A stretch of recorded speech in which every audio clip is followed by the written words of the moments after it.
Thank you all for being here. Welcome and thank you for coming tonight. My name is Lisa Casper. I'm Global Coordinator of Label GMOs in the San Fernando Valley. Before we start, I'm going to ask the event coordinator for the whole tour of our speaker, Howard Vlieger. Kathleen Halal is going to speak for a minute because she has been coordinating this event along with other events. I coordinated this particular event, and she's asked to speak for a minute about her group, Moms Across America. Woo!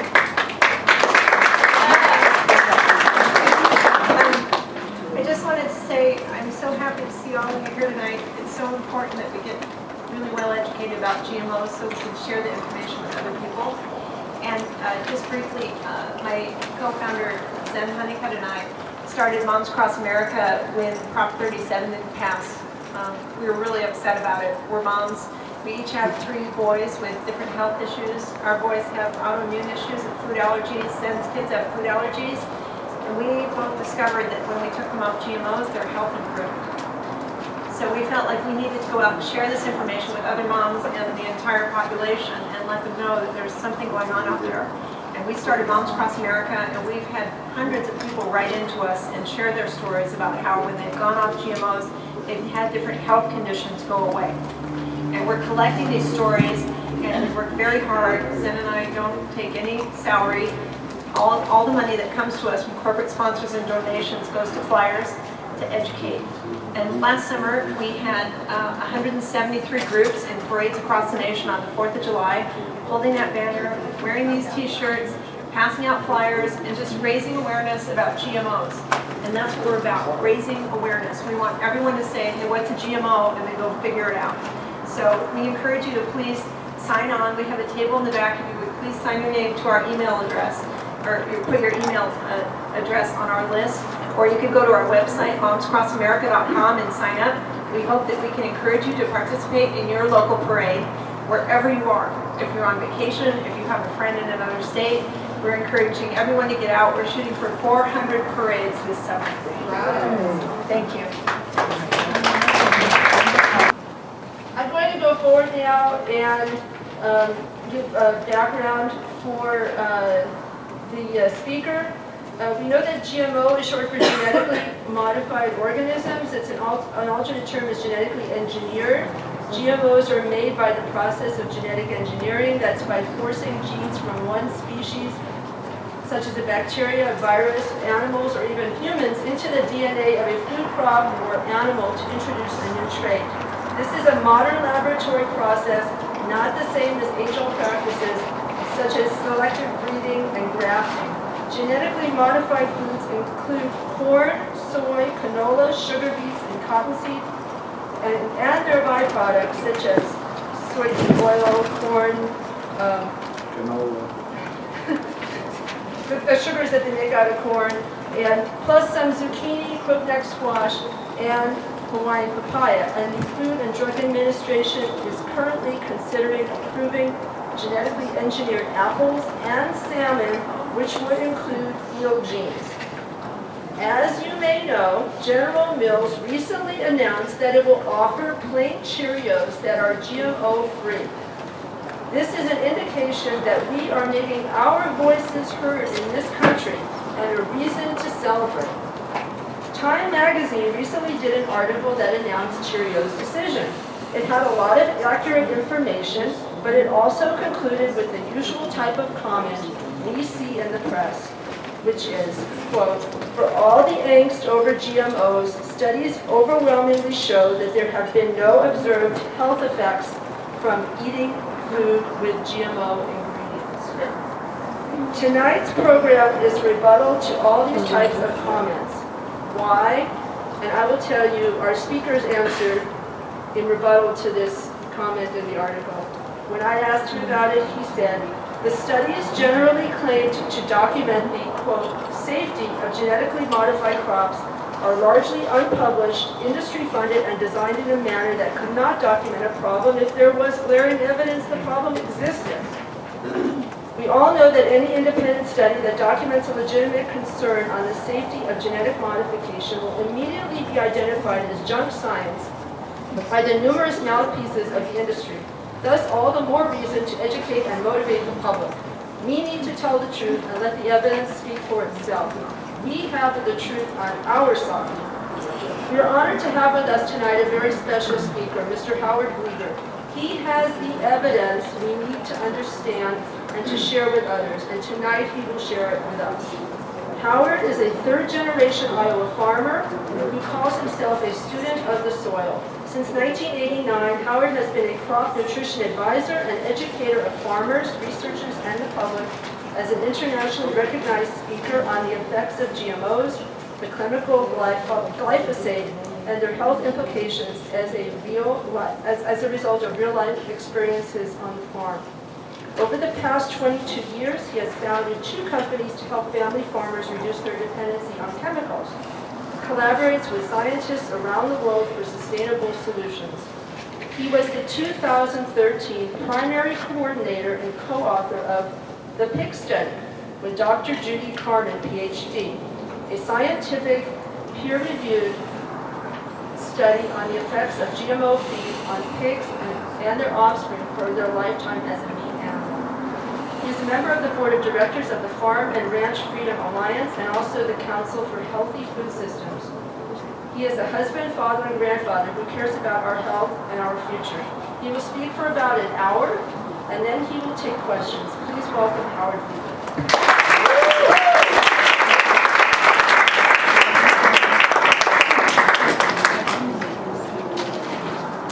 Thank you. It's my privilege to be here and appreciate you folks all coming out. I hope you enjoy it and learn something from it. As Lisa said, I'm a student of the soil. I have no problem admitting the more I know I don't know. And it's also a very pleasurable journey in learning about this. She also stated the pig study. And I want to share with you this evening the circumstances that we have seen at ground level, looking with an objective view. And when we started to detect different situations and circumstances, we looked even more closely. We were called a lot of names along the way. But thankfully, that has passed, and to the people that really matter, to me, the producers of food, the family farmers, now we're able to help them move forward and mitigate the problems that have been caused by what's going on. It's my extreme pleasure to work in some degree with many of the people on this list, not all of them. Some of them I'll just quote their scientific studies.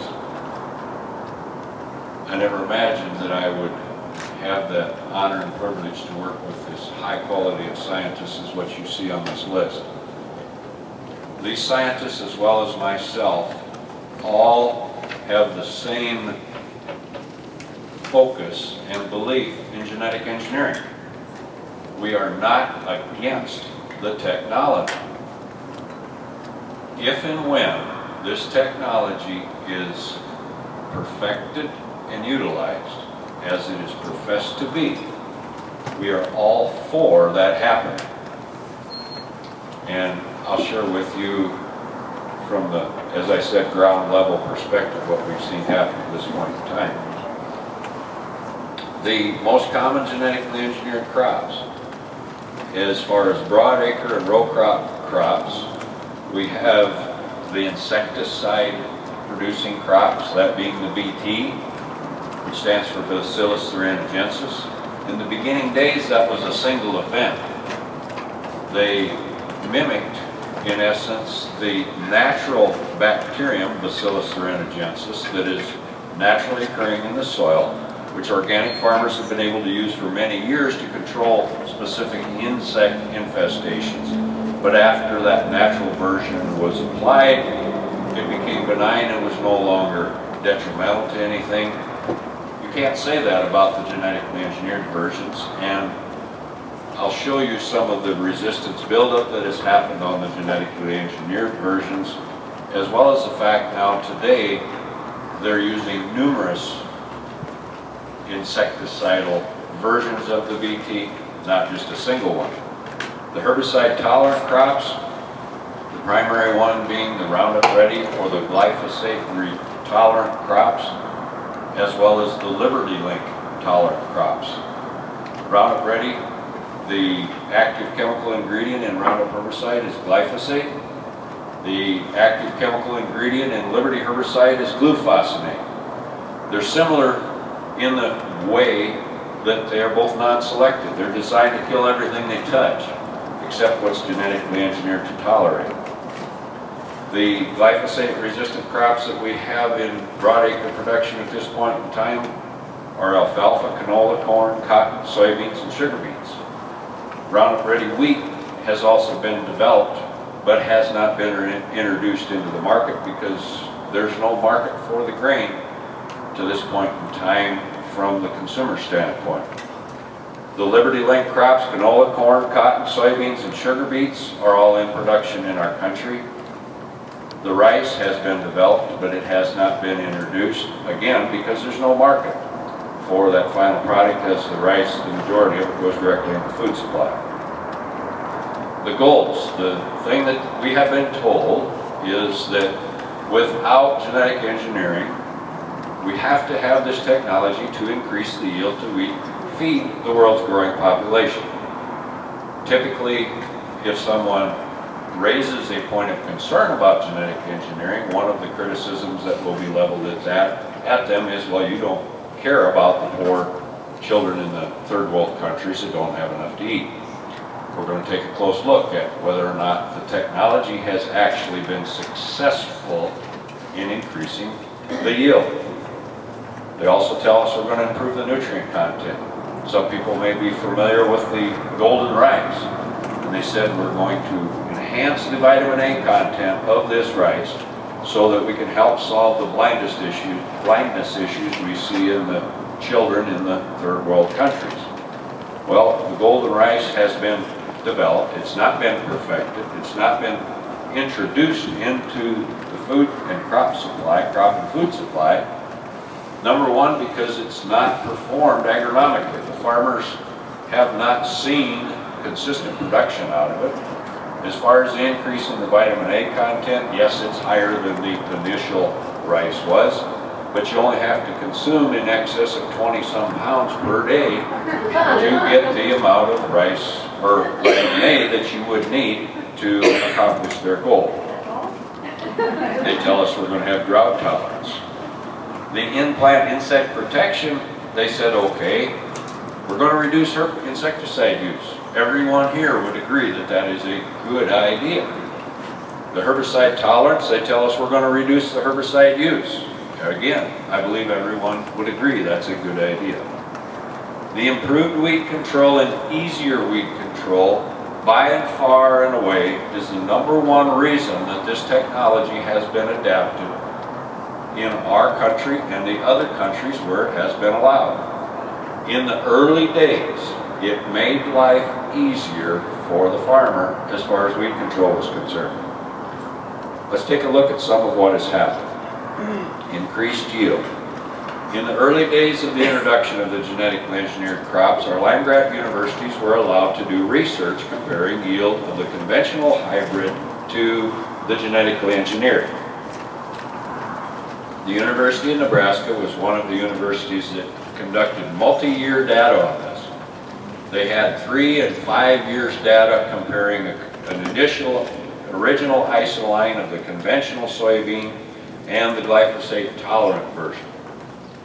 There was a term coined as a result of what they saw, and it was called yield drag. The genetically engineered crop consistently yielded 8 to 10% less. We don't see this data coming out of the universities today. Number one, it's very difficult for them to do any research anymore on the genetically engineered crops because of the restrictive language that is in the technology agreement that has to be signed before you can access that seed. For a time, there was no access to the seed for the universities to conduct any research on. Then there was a letter sent by 26 state entomologists, signed anonymously and unanimously to the EPA, and said, we can't prove whether or not this is safe or not, or effective or not, because we don't have access to it. Well, that caused the industry to kind of loosen up things a little bit and allow the seed for research, but you can't publish that research until you show it to them before it's published. So do you think the unfavorable results see the light of day? There was also a report by the Union of Concerned Science in 2009 that was entitled Failure to Yield. The genetically engineered crop yielded less. On our farm in northwest Iowa, we have had a seed plot. In the early days, we started a seed plot on our farm, a variety seed plot. We put all the different hybrids side by side and see how they compare. We started that in 1983. We did that every year. 1997, the seed company came to us with the first BT hybrid. And we put that in the plot. I'll run you through this quickly, and I won't even try to confuse you with all the numbers. I'll just look at the highlighted ones. The cost of the seed, our old favorite hybrid was $23.90.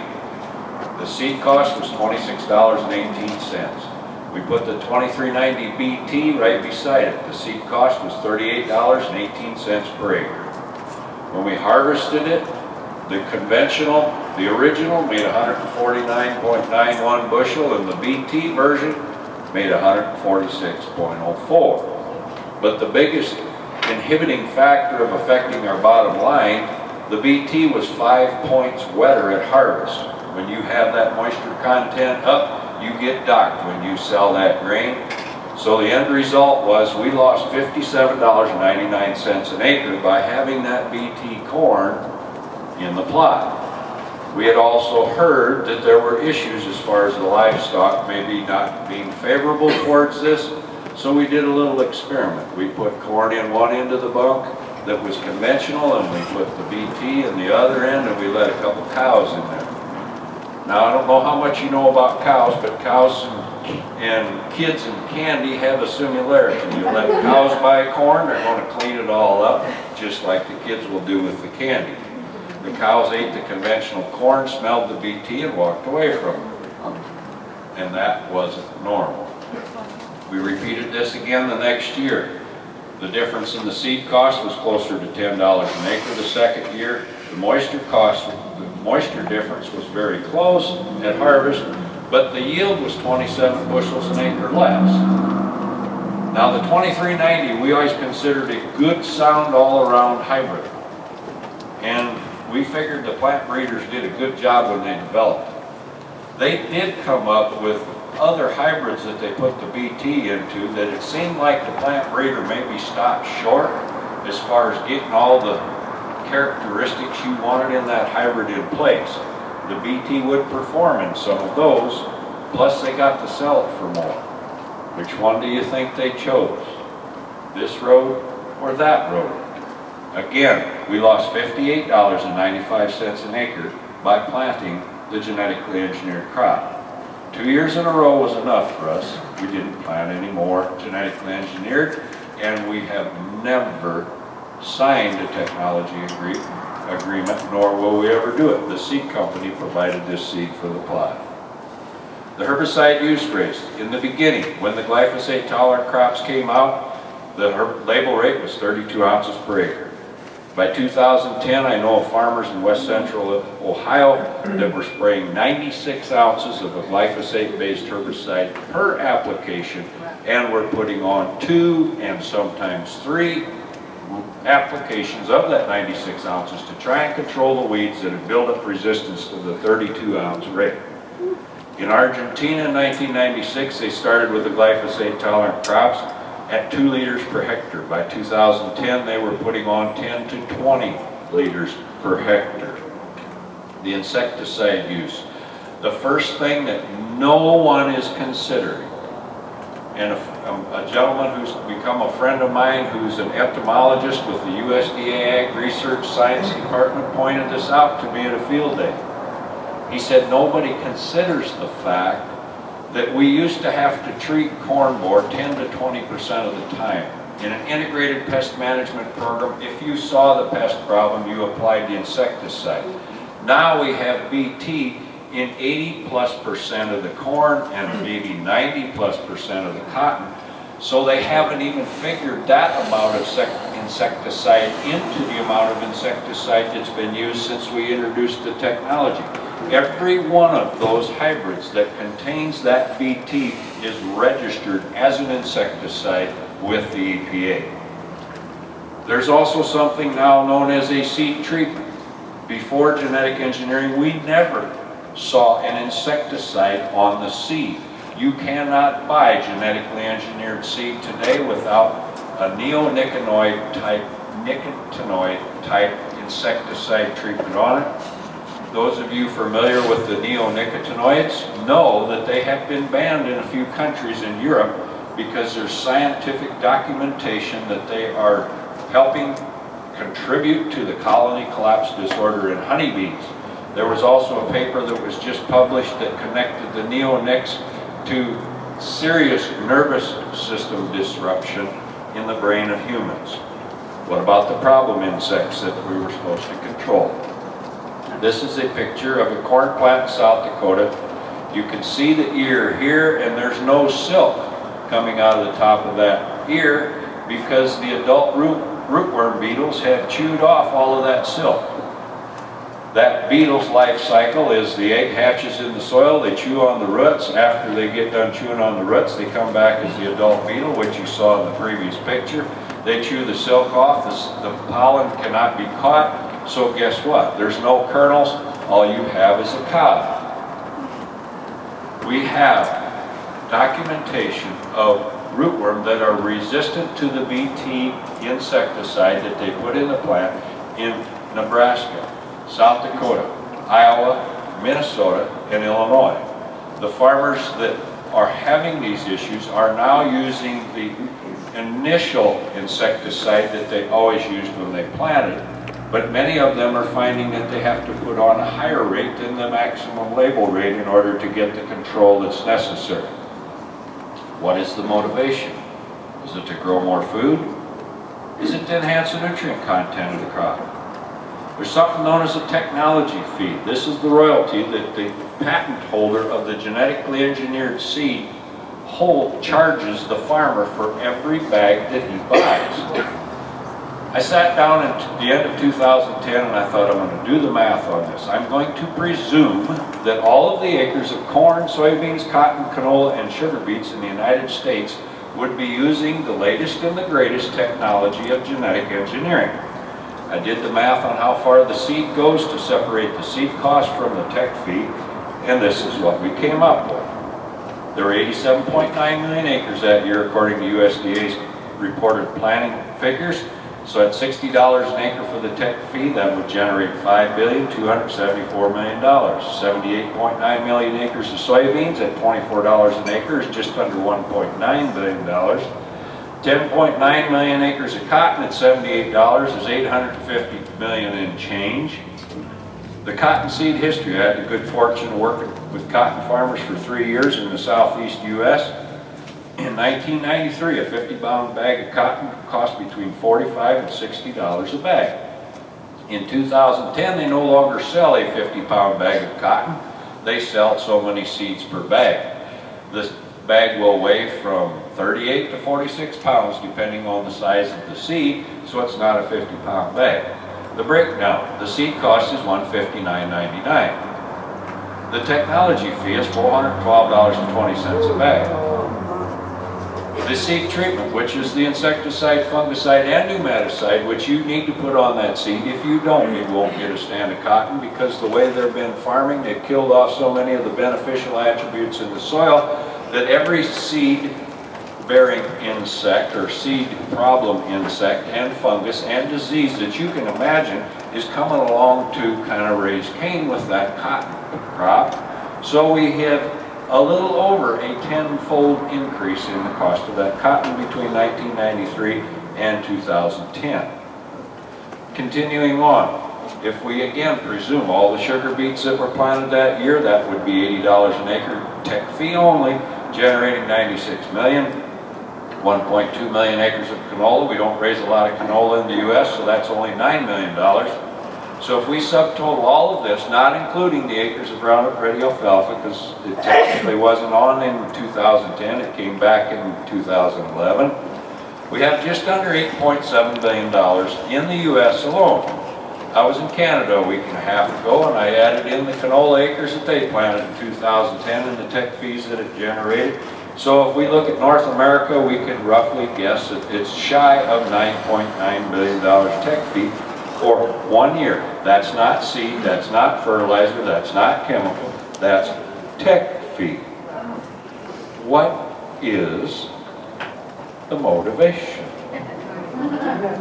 Money. We have been told that they have been doing, that genetic modification has been happening for thousands of years. That's true. There have been genetic changes and improvements in varying crops for thousands of years. But it has never happened in a laboratory. It has happened in nature. How does it work? A foreign gene is inserted either with a gene gun, or now in the later mechanisms they're using bacteria and viruses and different things to accomplish what they want. I won't go into real technical detail about this. I'll just give you the overview. A virus is used as a promoter. They can get it in there, but they got to get it moving and have it working all around. The cauliflower mosaic virus is typically used. They are also using a genetically engineered antibiotic-resistant bacteria as a marker. They're using an agrobacterium as an infection mechanism. An agrobacterium is basically a cancer cell of the soil. You need to have full infection of this trait and this characteristic throughout that entire plant, because in the example of a herbicide tolerance, if you only have the infection and that trait in the top part of the plant, you spray the herbicide, the top tolerates it, the bottom don't, it falls over and dies. They are supposed to identify and specify where they place the characteristics and what they use to get these traits and all of this technology in place. The European Food Safety Authority analyzed 85 different genetically engineered crops, and they found an unspecified and varying virus in 54 of the different 85 crops. I was given this slide by a retired molecular microbiologist from Washington State University. She told me you had a better chance of winning the lottery. It's 1 in 100 million to 100 trillion to hit it the same place twice. This is my crude definition. Imagine, if you will, those are DNA molecules under a microscope. Each one of those, I believe, has a very specific function in the role in performing the growth characteristics and the makeup of the protein content of the fruit of this plant. I'm firmly of the mindset the good Lord is the only one that knows what each one of them is supposed to do. They cannot control where they put it. They can't put it the same place twice. They can't tell you which one you're going to knock out. They can't tell you how you're going to harm them or how they're going to heal. As a result, there is the potential for a new protein every time they do this insertion. What's the effect of this protein on mammals? Well, guess what? We're at the top of the mammal identification chain, but we're guinea pigs amongst 5,400 species in the experiment that's currently underway. As I said, I had the privilege of working with family farmers since 1992 all across the U.S., crop and livestock, a lot of livestock in the early days. In 1998, a customer in Nebraska planted his first BT corn. He put it in a separate grain bin from his conventional corn. The first time he ground feed out of that bin for his sows for a ration that they were going to be consuming when they were going to be conceiving, they put the boar with them. His conception rate dropped 30%. They had the vet come out, they tested for this, they tested for that, they tested for mycotoxins, they checked everything under the sun, they couldn't find anything wrong. He was used to seeing 95+% conception rate. As I said, it dropped 30%. He called and we talked about it, and I said, we've been hearing some issues, don't feed that BT corn again in the conception rate. So he went away from it. His conception rate came right back. You always want to be moving your corn periodically in your bin to know that it's staying good. And he thought, well, maybe that was just a fluke. So he then had to feed for the sows again, grind that ration. He took it out the second time. The second time he had a 70% drop in the conception rate. We go to South Dakota with a different BT corn, different version of BT, explicit record keeping. They saw their litter averages drop 1.6 pigs per litter when they fed BT, and the pigs were smaller when they were born. We go to southwest Iowa. A man had a different BT corn, and he had something known as pseudo-pregnancies in his sows. They appeared to be bred. They went full gestation, and upon delivery, all there was a sack of water in the afterbirth. There were no piglets. You can go broke feeding hogs that way in a hurry. The Farm Bureau spokesman ran a story about this gentleman's problem, and when that magazine came out, he started getting phone calls from farmers in a 5-county area. They were all experiencing the same problems. They were all working with the veterinaries and the universities trying to get to the bottom and have an answer for this. Well, lo and behold, the farmers all realized as they were talking and putting their heads together, they were all feeding the exact same BT corn. The university was not able to come to any kind of conclusion that there was any connection between that BT corn and the problem, but when the farmers switched to a different corn, the problem went away. In our part of Iowa, we consistently saw ileitis, salmonella, and bloody bowel, all in digestive disorders in the pigs, especially in the nursery. We also saw problems with the immunity and the immune systems of the pigs. The first thing that would show up would be anemia. The immune system challenge, well, guess what? 70 to 80% of your immune system is located in your digestive tract. Now I want you to imagine for a minute that I am your immune system, and this wall we're going to call a foreign protein. You have just consumed some food that has a foreign protein in it, and I am doing my job as your protector, and I'm going to try to get rid of this. So I exert my energy to get rid of this, and I work 24/7, 365. I don't get vacations. They're not in my plan. So imagine, if you will, you leave here now and you come back at this time tomorrow night, 24 hours later, what will happen to my strength?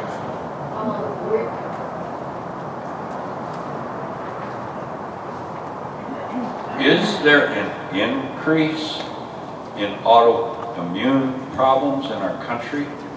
Do we have 75 to 80% of the processed food potentially containing foreign proteins from genetically engineered crops? The autoimmune diseases, when the autoimmune system attacks the body's own tissue caused by an antigen or a foreign substance, triggering the production of the antibodies, and the foreign invader is detected, the primary symptom is inflammation. That brings me to a point in time to where I'm going to show you some pictures that I took at a hog slaughter plant. That's right, you got the right idea. If you're squeamish, you just cover up. I promise nobody's ever fainted or passed out, and I do know CPR. The circumstances of how this came about, they allowed me to come in and take pictures. And we took pictures of 10 hog stomachs from our program, non-GMO, drug-free for life. 10 pictures of a natural. There was a drug-free program, but no restrictions on feeding GMOs. None of the drug-free programs that they fed for had restrictions on GMOs, and 80 to 85% of the corn was GMO at that time, and 90+% of the soybeans was GMO, so it was pretty safe to presume that these animals were eating GMOs, but they were on a drug-free program. Dr. McGuire is the vet from the hog slaughter plant that helped with input and interpretation on the pictures. Dr. Newman's the veterinarian that I had the good fortune of working for 8 years part-time when I got out of high school. He'll be 88 on his next birthday, and he's still sharp as a tack. This was 2008. I told you about the first problems in 1998. So that's a 10-year time period. If you go to the veterinaries that weren't semi-retired like Dr. Newman, that were actively practicing, and they see irritated and inflamed hog stomachs all the time, what might they call it? Normal? Dr. Newman knew what was healthy and what wasn't. This is a picture of a healthy hog stomach. Notice the overall skin tone color of that stomach. This yellow over here is normal. That's there as a result of there being nothing to digest, and the amino acids and the enzymes produce mucus. This is a presumed GM-fed, no antibiotic-fed hog stomach. Notice the overall irritation and inflammation, which is indicated by the redness. Right there is a small pinpoint ulcer. Here's another one. Not quite as pronounced, but still plenty of redness. There is no ulcers present in that one. Whoops. This is the worst one of all of the GM-fed, presumably GM-fed, non-antibiotic fed animals. There's ulcers all over the place in this stomach. There was a full bleed over there at one point in time. This is a picture of a hog stomach that this hog was fed antibiotics and presumably GM feed all of its life up until the withdrawal date on the slaughter. You could see the pale color rather than the skin tone color. Dr. McGuire was quick to point out to me the benefit of the antibiotic. The right antibiotic will reduce that inflammation and hence the irritation and the redness. But you can see right there is a small ulcer. This is the worst one of all of the antibiotic-fed ones we stopped. That pig would have probably liked Pepto-Bismol for breakfast, dinner, and supper. I had all of this information on these stomachs, and I was working with Dr. Elaine Ingham that time on different things on our soil program on our farm, and I was calling all these pictures and these illnesses circumstantial evidence and coincidental. She said, no, Howard, the correct term is anecdotal. You have accumulated all of the necessary preliminary data. Now, take it to the next step and do the scientific study. Thankfully, I was introduced to Dr. Judy Carmen from Australia. She had an interest in GM crops. We put together a protocol. We had input from others that were very knowledgeable in the scientific community. We fed a split group of pigs, 84 on the non-GM, 84 on the GM, from the day they were weaned off their mother until the day they went to town and they were harvested for their meat as a meat animal. They were on those respective rations. This is a picture of Dr. Robinson inspecting a stomach. Dr. Carmen recorded all the data. She was the only one that wrote anything down. The veterinaries were completely blinded as to what was going on, as were all of the people involved in the monitoring on a daily basis on the pigs. It was a double-blind study in that regard. Here's a picture of a non-GM fed stomach. As you can see, it's overall skin tone color and healthy. This is a picture of one of the most irritated GM fed hog stomachs. The statistical finding from the scientific standpoint, The GM-fed pigs were 2.6 times more likely, or had a likelihood of 260% increase of having severe inflammation in their stomachs. Of that, the males were 400% more likely, the females were 220% more likely. The GM-fed females, the weight of their utero was 25% heavier, abnormally heavy, than the average utero weight of the non-GM-fed females. You remember I talked about problems with conception when GM was in the ration? And you remember I talked about ileitis, salmonella, bloody bowel, and ulcers? Scientifically proven now, no longer anecdotal. But, you remember when this started? 1998, when I told you about the first problem.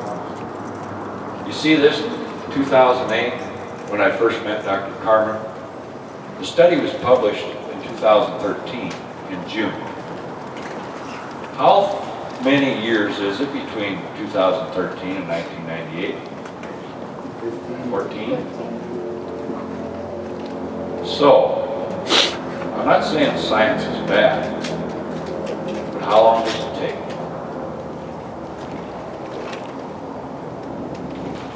The problems we saw needed to be documented scientifically.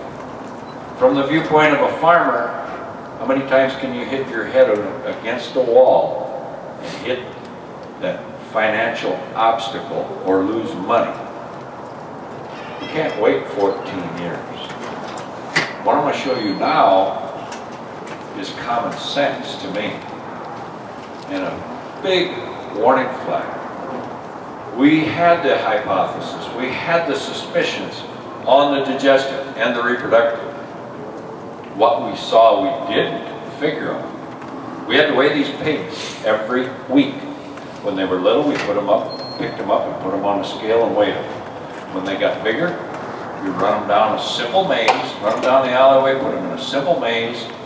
They'd step on the scale, we write down their number, write down their weight, and the people that were doing it didn't know who was who or what was what. They just, here's the number of the pig, and there's his weight. Well, they were in 4 different pens. These 2 pens took less time to weigh than these 2 pens did. This was a simple maze, and I'll show it to you. They could get through that quicker. As soon as they went from these 2 pens, not only did they go through it slower, as soon as you got them in a confined area, they became irritable. They would bite and fight with one another, bite on one another, or pick on one another. When they were back in their pen, they were listless. They never seemed to be content.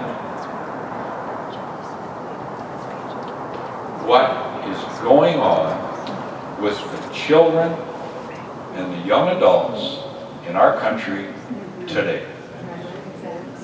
Is there any correlation between this and that?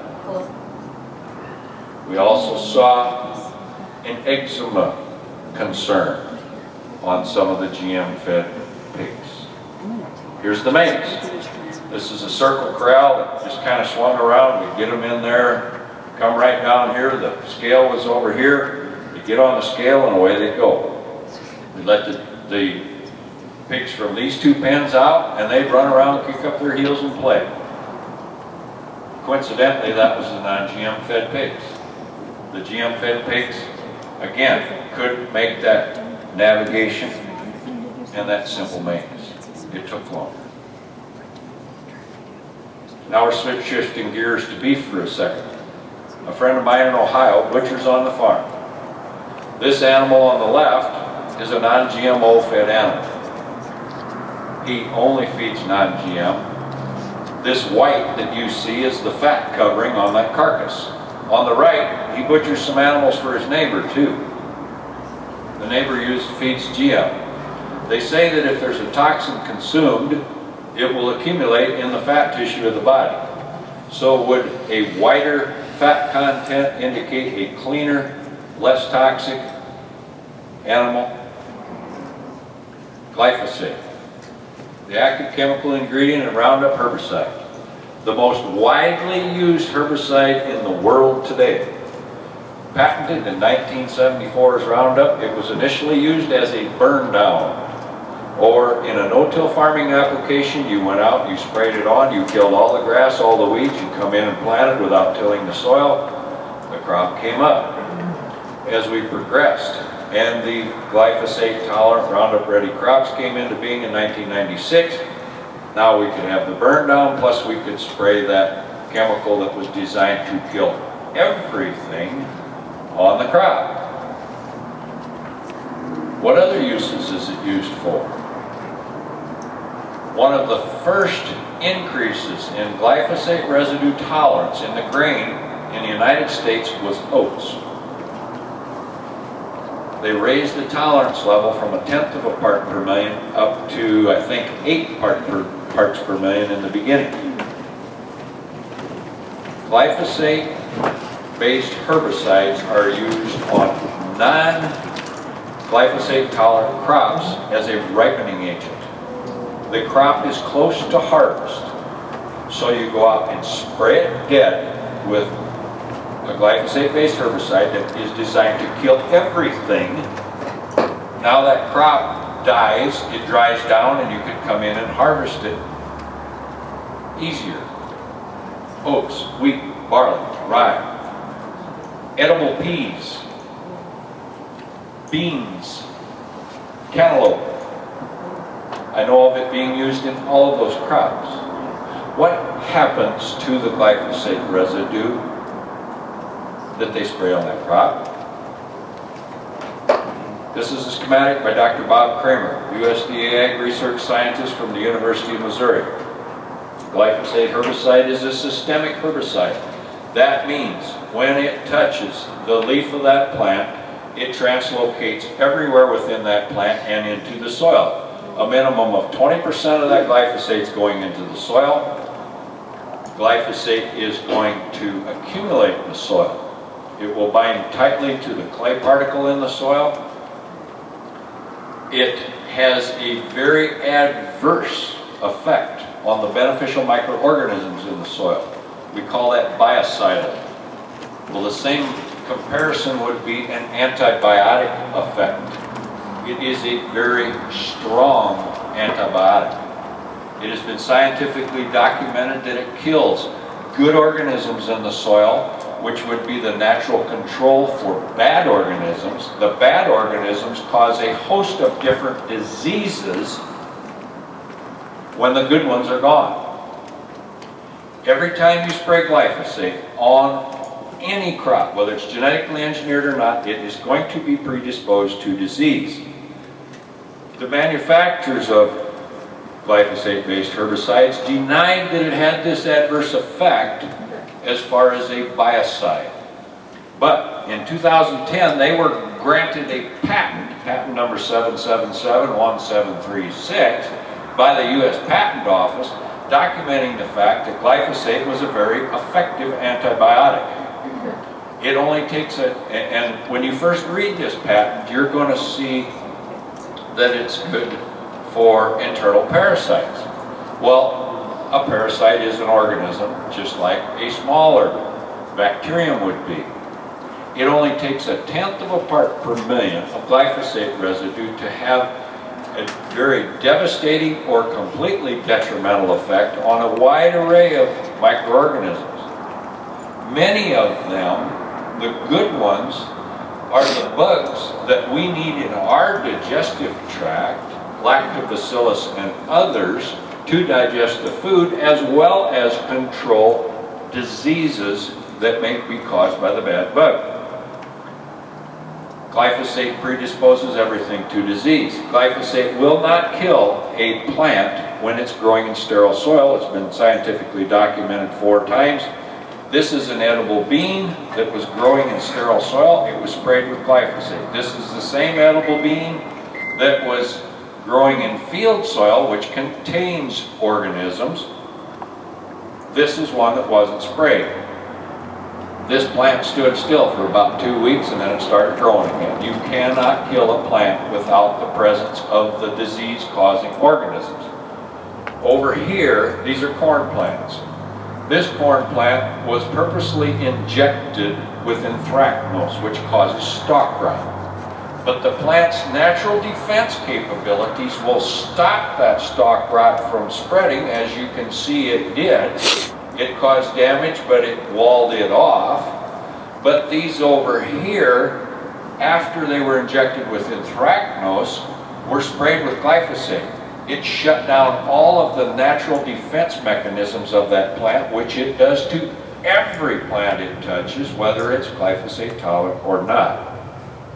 This is a partial listing of the different diseases that are known to increase, scientifically documented, and I apologize it's too small to read, but it's everything from apple disease to wheat disease, all increasing where glyphosate-based herbicides are used.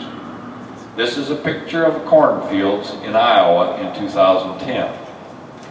When you drive through Iowa and you see most of the corn looking this color brown, what might you call it? Everybody says that. And you would be correct. It's not yet. If the majority of the corn as you drive through Iowa is brown, what would you consider that? Dead or normal? If most of it looks that way, would it be normal? But what about this abnormal field that's green? This picture was taken in the end of August. The corn is not supposed to turn brown until we have a killing frost sometime in the end of September or into October. So we have this abnormal, or is it normal, cornfield that's still healthy. The weeds that are resistant to glyphosate, over 24 of them worldwide at this point in time. This is one example, the amaranth pigweed in the southeast United States. There is corn planted in this field, and there's no herbicide been applied here, but it wouldn't matter. You could put 2 gallons of a glyphosate herbicide on that weed when it's 4 inches tall and you can't touch it. That weed grows up. It used to be about 3 foot tall when it was full grown and have 100,000 seeds on it. This gentleman's 6'4", weighs 280 pounds. He's standing in the shade of weeds that are 10 to 12 feet tall and will produce 400,000 to 500,000 seeds per plant. I know of peanut and cotton farmers that have paid migrant laborers to come in and remove that weed from their field at a cost of $150 per acre. If they don't do it, they don't get a crop. When that weed is 4 inches tall, it grows 2 to 3 inches a day. When it gets over 4 inches tall, you can put 8 herbicides in the tank and you can't touch it.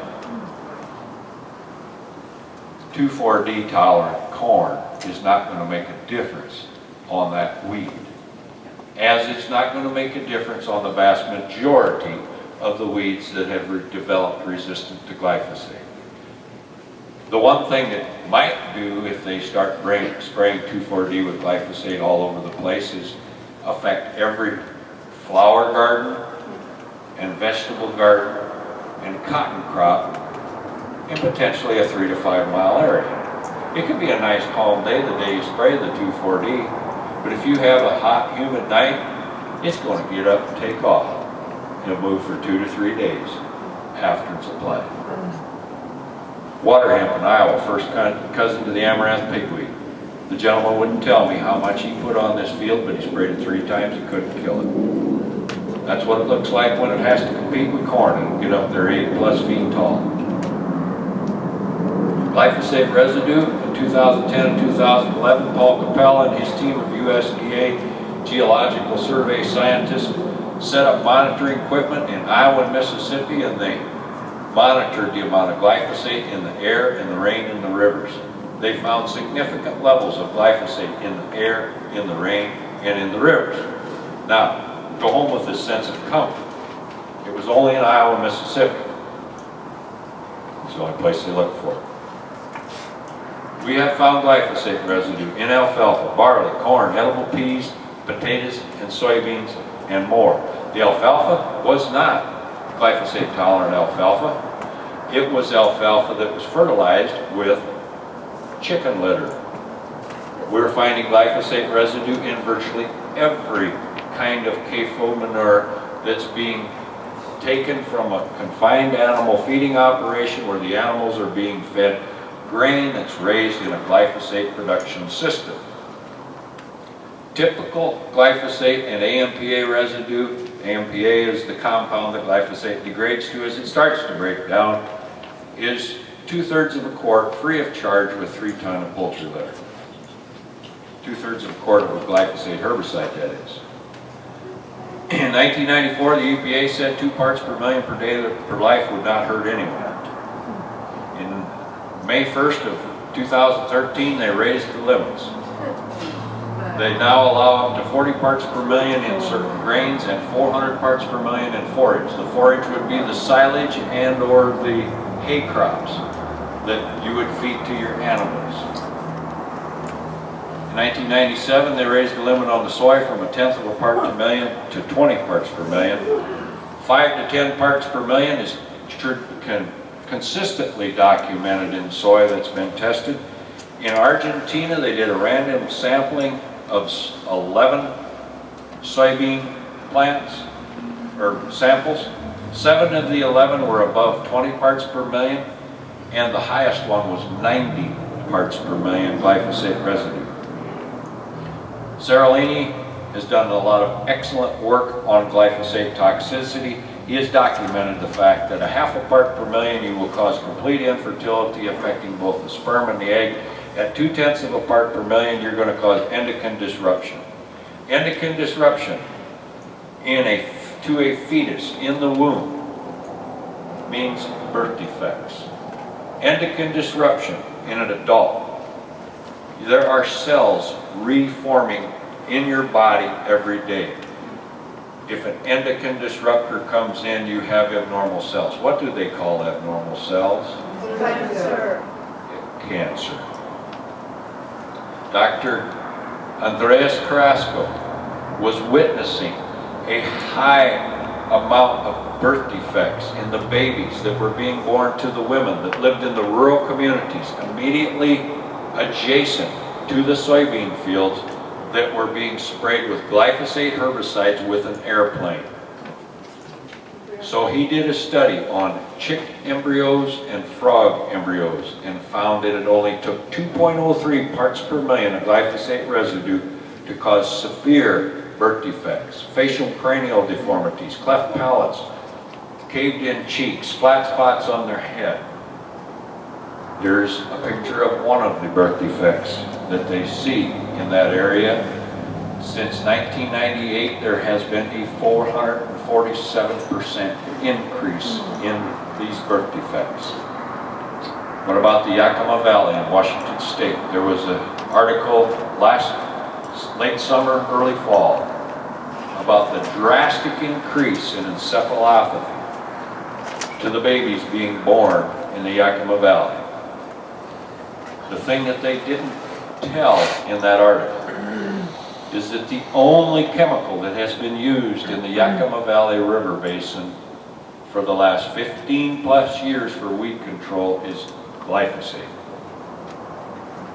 Glyphosate is a broad spectrum chelator. Chelate means grab onto and hold and not let be available. It grabs onto and holds calcium, magnesium, manganese, zinc, iron, copper, nickel, cobalt, boron, selenium, molybdenum, and potassium. If it grabs onto calcium, it'll affect teeth and bones. If it grabs onto the iron, it affects the blood. If it grabs onto the manganese and zinc, it affects the liver and the kidney. The copper and magnesium affects the brain. This is a picture of a stillborn baby calf. Dr. Art Dunham in Northeast Iowa has consistently seen manganese deficiency in livestock ever since the glyphosate-tolerant crops have increased. That part of Iowa, they had to be careful not to put any additional manganese into their rations for their livestock because they had such high levels in the soil, traditionally, they would have manganese toxicity if they added any to the livestock rations. Dr. Dunham started doing due diligence as he saw problems before he was aware of the work that Dr. Huber was doing of telling the world about the problems with glyphosate. He would see an animal that was live and appeared healthy in the morning and dead at night. So he'd take that liver and he'd send it to Iowa State and he'd have it analyzed for a full mineral analysis. Not 15 to 20% of a normal level of manganese present in that liver. If you don't have enough manganese in that liver, the liver can't expel the toxins from the body. Dr. Nancy Swanson put together some work, and she looked at a correlation between the introduction of genetically engineered crops, the use of glyphosate, and a number of different diseases. I'm going to tell you before I show you any of these, there's absolutely no cause and effect in what she did. All she looked at was, is there a correlation? Someone could say, well, we could make that correlation between cell phones and these diseases. Well, that's true, but there's another scientific study that came out last year by Samsel and Senef, and it connected the high potential of a host of different diseases directly back to glyphosate, because what was already in the scientific literature connecting glyphosate's properties and the harm to all of these different diseases. But this is not cause and effect. 1996, we start with these crops. Here we are at 2012. This is and there may be a copy of this back on Kathleen's table if you want to take one along. Autism, I'll show you just a few. Here we're at 1990. The red line is the amount of glyphosate applied to corn and soybeans. The yellow bar is the increase of autism in the United States up to 2010. 1996 is where we introduced the glyphosate-tolerant crops. This is not cause and effect. This is just a correlation. The Pearson correlation coefficient, that means the likelihood of these trends running side by side, is 98.5%.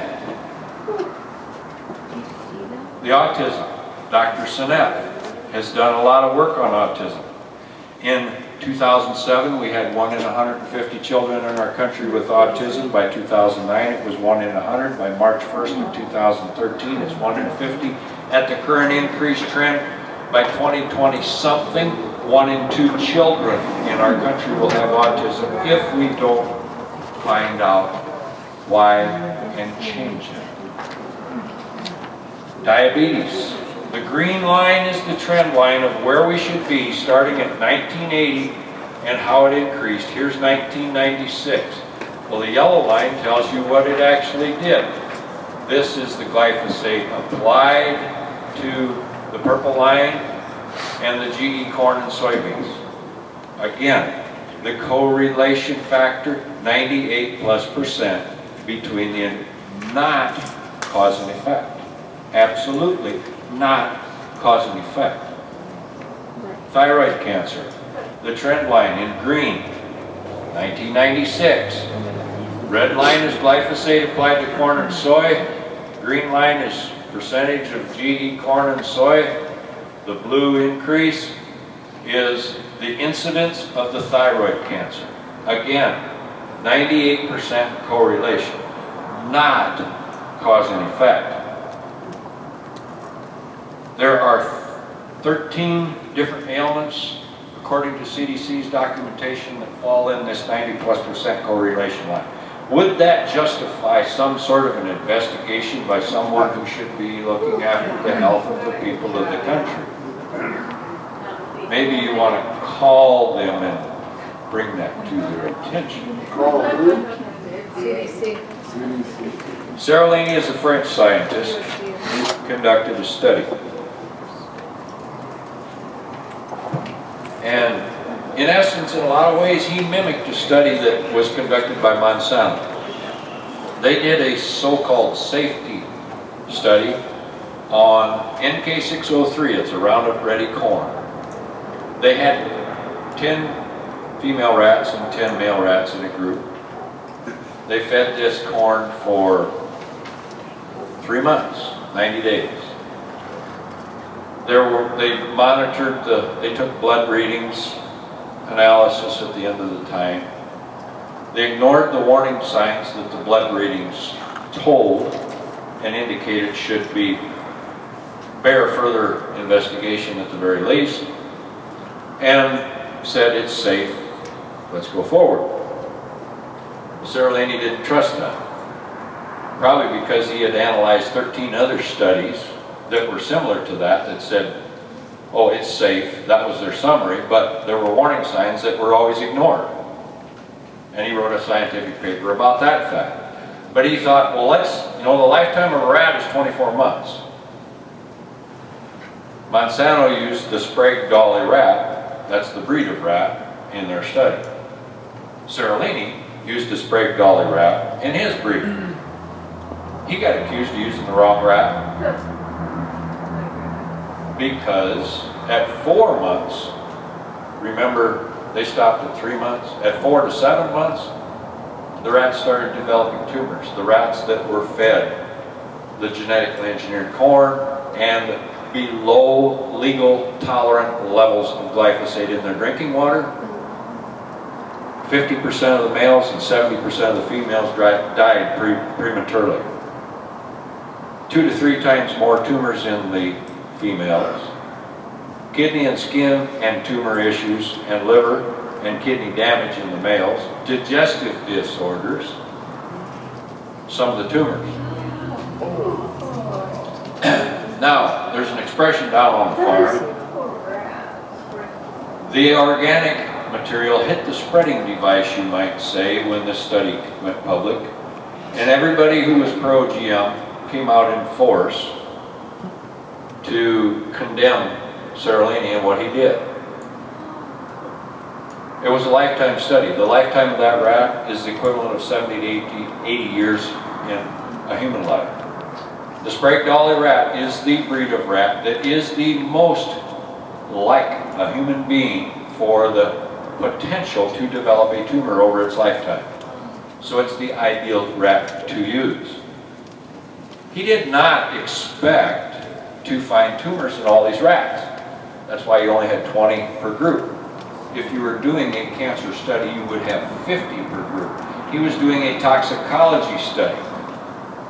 Only 20 per group. That's the right amount to have. Remember, that's the same amount Monsanto had in their 90-day or 3-month study. The problems with the tumors that showed up in his study showed at 4 to 7 months. This study was retracted last year by the scientific journal that published it. The editor, there's 3 basic reasons for retracting the study. Fraud, falsifying information in the study, and outright lying. The editor said when they retracted it that none of those conditions applied in this retraction. This journal developed a new position for an employee between the time the study was published and the time it was retracted. And that new position was, this individual was supposed to oversee biotech specifically. They filled that position with a gentleman by the last name of Goodman, who used to work for Monsanto. This journal, as far as the sound independent scientists of the world are concerned, is no longer worth anything by what they did, because they stomped science into the ground with what they did. We're going to Germany. Dr. Monica Kruger is at Leipzig University and has done a lot of excellent research on what glyphosate residue does in the feedstuffs. In poultry, she's proved that the glyphosate residue at 1/10 of a part per million kills the good bugs in the gut that causes E. coli to go through the roof. In cattle, it kills the good bugs in the gut that causes the Clostridium botulinum to go uncontrolled. I've had farmers say, well, why don't we see this, at this epidemic level in our country? Well, number one, they have the environmental conditions in Germany that are very conducive to the spread and thriving of the Clostridium botulinum in the soil. Is it not happening in our country? Well, Dr. Michael McNeil is one of the people that has stepped up to the plate and goes out and helps farmers remediate this and also tell the truth about what's going on with glyphosate. He spoke in the New England states. He was at a meeting explaining everything that was going wrong in crop production with glyphosate and genetically engineered crops. There was a farmer in there that was a dairyman. He says, he came up to him after the meeting, he says, I'm having trouble with my cows. Would you come to my farm tomorrow? So Dr. McNeil went out there. You go out there, you go in there, they're in the barn watching the cows. A cow comes walking by, drops dead right in front of him. The farmer started crying. Dr. McNeil didn't quite know what to think, but he thought the gentleman was certainly attached to his cows. That wasn't why he was crying. The farmer's grandson was in the hospital in failing condition, and they could not figure out what was wrong. When he explained to Dr. McNeil what was wrong with the child, Dr. McNeil said to him, you get in your vehicle and you drive to the hospital as quickly as you can, and you tell the doctors that are taking care of this child to test him for botulism. Thank the good Lord they saved the child. I have a friend in Denmark who has done a lot of work on what glyphosate does to birth defects in pigs. He has a neighbor that has a dairy that their cows have been sick, and he can no longer get workers to come in and help milk his cows because the workers are getting sick and they don't want to go back to that farm. 10 to 20% of the babies that succumb to SIDS in our country are testing positive for the Clostridium botulinum organism. In January 2011, Dr. Huber sent a letter to Secretary of Agriculture Vilsack drawing his attention to a new organism. It's now referred to, at that time it was a suspect agent in a fungal mycelium. Now we have referred to it as an abortogenic agent. Dr. Huber's reasoning for writing the letter was the consistency of the presence of this problem in livestock causing spontaneous abortions happening in cattle, beef and dairy, hogs, chickens, sheep, goats, and horses. The consistency of this problem was much higher in an environment where glyphosate-tolerant crops were in the feed supply. The letter was an appeal both to not deregulate glyphosate-tolerant sugar beets and alfalfa, which was ignored, as well as an appeal for assistance to help get to the bottom of this problem. This letter was a confidential private letter that he sent. Someone saw fit to put it on the internet. It went around the world in probably less than a day. Chinese scientists sent communication to Dr. Huber. They sent him pictures. They import a lot of soybeans from the United States. They had some soybeans that didn't look quite right. They were a little shriveled. So they sprouted them and grew them. After they grew up, they cut a leaf in half. They put the sap off of that leaf on a stain, put it under electron microscope, and they sent Dr. Huber pictures that looked almost identical to what the researchers were finding where this abortogenic agent was present. They call it a protein unlike anything known in science. Not good. What do you see in this picture? Combine harvesting genetically engineered corn that was sprayed with glyphosate. Lots of dust. A gentleman I know in northwest Iowa farms with his father and his brother. The first year they had, or maybe not the first year, but one year he saw a lot of dust behind the combine in the Roundup Ready corn, and a lot of dust behind the combine in the Liberty Link corn. So he took samples of the dust, put it in a bag, identified it, sent it to Midwest Labs, the 2 corn dust samples, along with dust out of his hog building. He saw a lot of dust in the confinement building he custom feeds hogs in. When the lab sent the results back, they said, warning, anybody working in an environment where there's dust at a level of over 1,000 CFUs per gram should have protective breathing device on. The hawk dust is and I apologize for this being small, I'll read it to you, but I couldn't get it any bigger off of the actual test. 14,000 CFUs per gram total mold count NID. Of that, 1,000 is Aspergillus niger, 10,000 Aspergillus species other, and 3,000 penicillium. Again, 1,000 CFUs per gram, they said have a mask on. Liberty Link corn, 7,200,000 CFUs per gram, 7 million is Aspergillus species, 200,000 is penicillium. Roundup Ready corn, 15,600,000 CFUs per gram, and all of that is Aspergillus species. The Aspergillus species is one of the potential more toxic mold or mycotoxins known. Well, what's the significance of this? If the farmer doesn't wear one of these when he's scooping the grain out of the bin, I know of more than one instance where they've ended up in the hospital with pneumonia.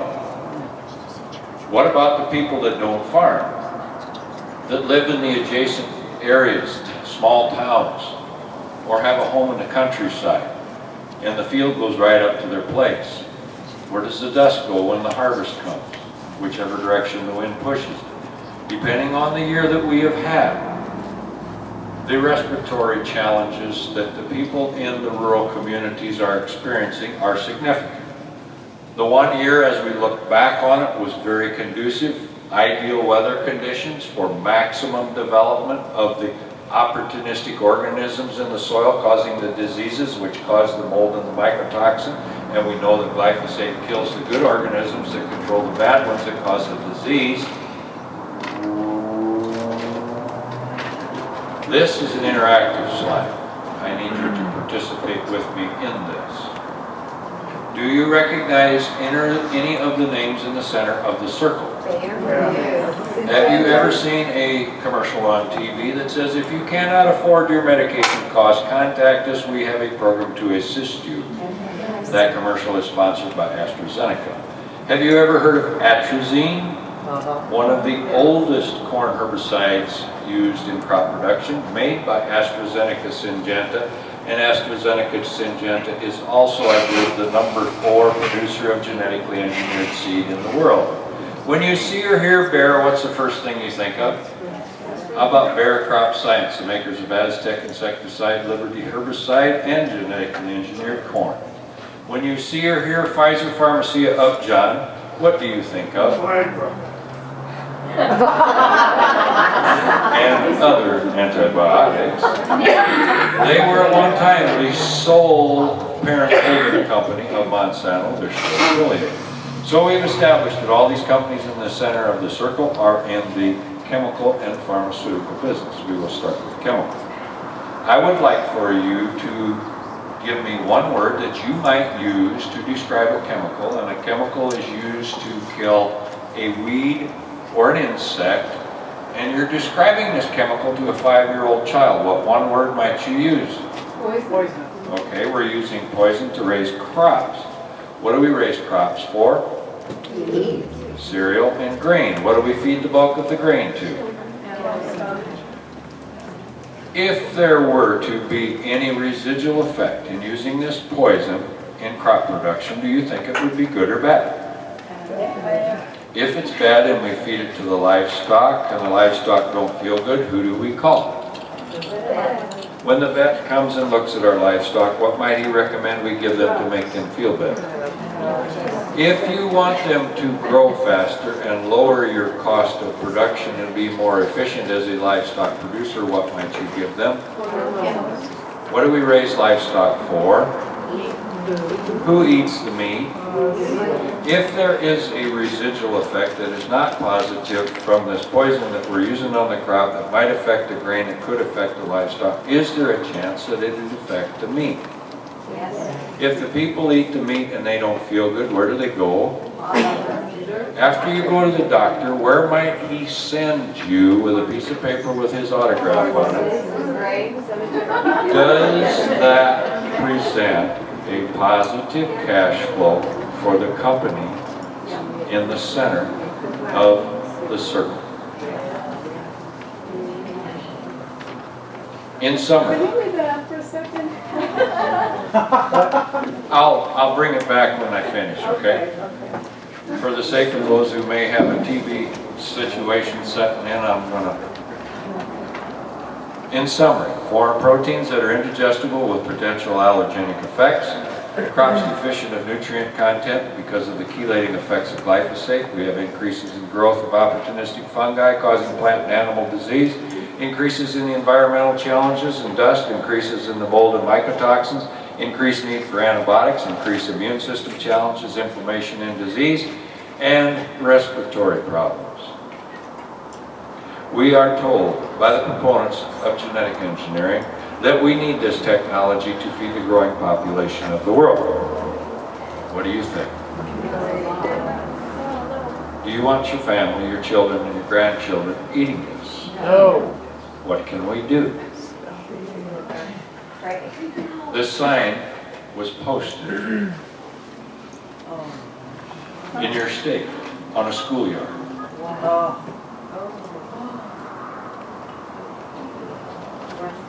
How many people have gone to one of the big box stores and bought these convenient to use spray jug that kills all weeds that may grow anywhere on your property? If you spray that weed that's growing out of the crack in your sidewalk, where might that residue of that chemical go when it rains? Now I have a idea for you to use as an alternative to that big box treatment, and it won't even really cost you much. I guarantee it'll cost you less than that spray jug does. My mother had this silver looking thing with a handle on it that sit on the stove. She'd fill it up with water, put it on the burner, and turn the burner on high. After a certain amount of time, that silver looking thing would whistle.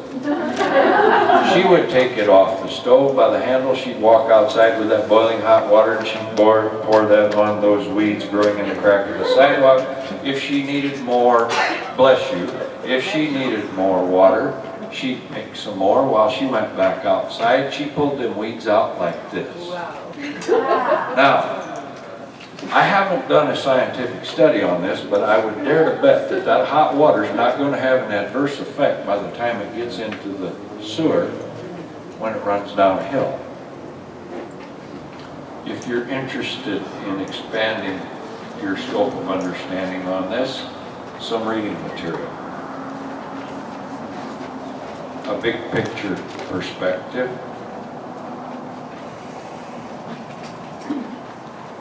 Another one I just learned of the other day.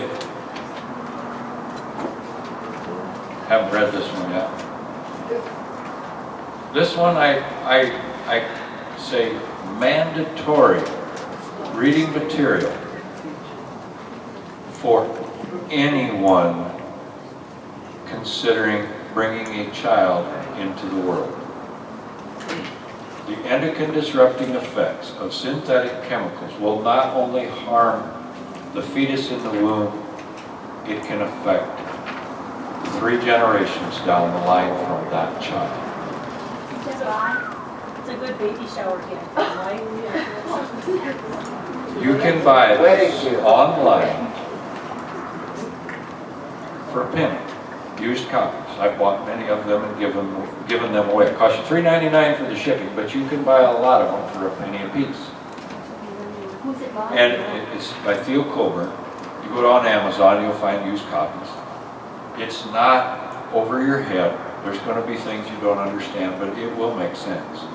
I read part of it 3 times before it soaked in. But I read the first 4 chapters on a plane ride home from Canada. I called Dr. Huber when I got home, because he and I were both in Canada together, and he was driving home from the airport, and I just got home a little quicker than he did. I says, if I'm interpreting this book right, glyphosate's going to make DDT look like mouthwash. He did not disagree. Another book that's an interesting read by Leah Dunham, Dr. Art Dunham's daughter. It's a very interesting perspective of the direction that production agriculture has taken and where it has gotten us as far as the health of the populace in our country. And Robin O'Brien's The Unhealthy Truth. The story of a mother going into complete fear at the breakfast table on Saturday morning, watching her young child have an allergic reaction that may threaten the child's life because of food. The TPP, just briefly, if you're not familiar with it, please get familiar with it. If this goes into effect, as it has been, some information has been leaked out.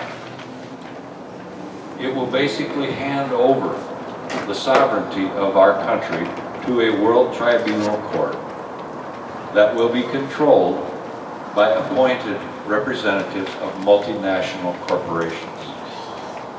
Local ordinances such as bans on GMOs or anything that is causing harm or believed to cause harm to our environment and or our populace. If that inflicts financial damage to a corporation, they can sue that local entity for damages, reverse the ordinance, and instill what they say should happen as the rules. Why this is being promoted and negotiated in secret by the man in the Oval Office, I do not understand.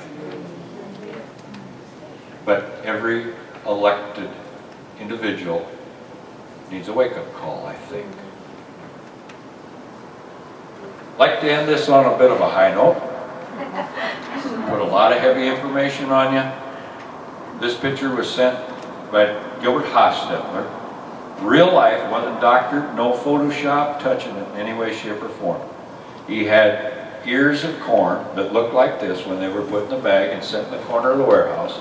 Side by side, this is non-GMO, this is GMO. What do the mice know that the scientists don't know? I got this one from a friend in Ohio. He put these 2 ears of corn on a tree. One is conventional, one is the latest and greatest GMO. And 9 months later, he took that picture. What do the squirrels know that the scientists don't know? We need to produce more food, no argument about that. How do we do it? 2012 in the drought, on this side of the fence, non-GMO biologically produced soybeans that are still green and not suffering from the drought. This side of the fence, glyphosate tolerant. You can see a green row here. We suspect that they missed that row when they sprayed the second time. Go to Iowa. This is a gravel road separating this cornfield from this cornfield. This is hay here, alfalfa, but this is all corn. The appraised yield on this, and this field has been farmed with genetically engineered crops and glyphosate herbicide for at least 10 years. 28 bushels per acre appraised yield, chopped for silage. It wasn't worth harvesting with the combine. This field, long-term biological crop production, non-GMO, 109 bushels per acre. You come across the fence this way from this field. There was another latest and greatest genetically engineered field appraised at 27 bushels an acre, chopped for silage. You come across the fence this way from this field, and there was one at 12 bushels per acre, latest and greatest, sprayed with glyphosate, chopped for silage. They're all being eaten by the cows. Yeah, they fed it to the cows. As I said, I'm privileged to work with I believe some of the top scientists in the world. We're extremely challenged all the time, having enough money to conduct the research that's so desperately needed. And if anybody's so inclined to contribute any amount, let me know, send me an email, I'll send you a form. You can send it directly to the 501(c) that we have set up. and you'll get a full tax deduction on that research. And every penny goes for research. There's no administration involved. I have a special request. I've not known this wonderful young lady that long, but I just learned last week she was diagnosed with stomach cancer. I would appreciate all of you who would join me throughout the coming days and weeks to pray for Kun Chen. She's just absolutely as wonderful of a young person as I've ever had the privilege of working with, even though it was only a short time, but I continue to communicate with her by email. She's a PhD, a junior PhD at North Cal Polytech here in California. Questions? I'll take questions, and I'm going to back up to that slide I told you to put back up as I said I would.